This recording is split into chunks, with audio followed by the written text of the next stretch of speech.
காலம் கலிகாலம் ஆரம்பத்துலதான் இருக்கும். நமக்கு ஏதோ கொஞ்சம் கொஞ்சம் தொந்தரவுகள் வந்தே தவிர பெரிய அளவுல ஒன்றும் தொந்தரவுலாம் இல்லை. நல்ல அனுகூலமா தான் இருக்கு. இப்ப நினைத்தாலும் நன்றாக நாம் ஒரு பகவத் விஷயத்திலே குணானுபவத்திலே கைங்கரியத்திலே ஈடுபடுவதற்கு நிறைய வாய்ப்புகள் நமக்கு ஏற்படுகிறது. திரேதாயுகத்துல நடக்கிறது இந்த சரித்திரம். அப்பவே எவ்வளவு மோசமா இருந்திருக்கு.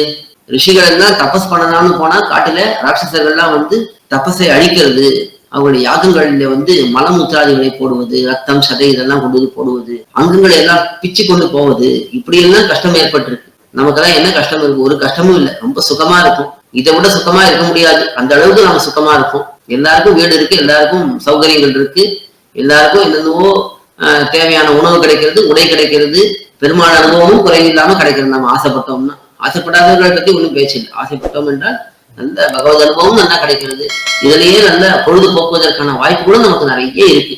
அதை நாம் எவ்வளவு உபயோகப்படுத்திக்கிறோம் தான் நம்ம கையில இருக்கு.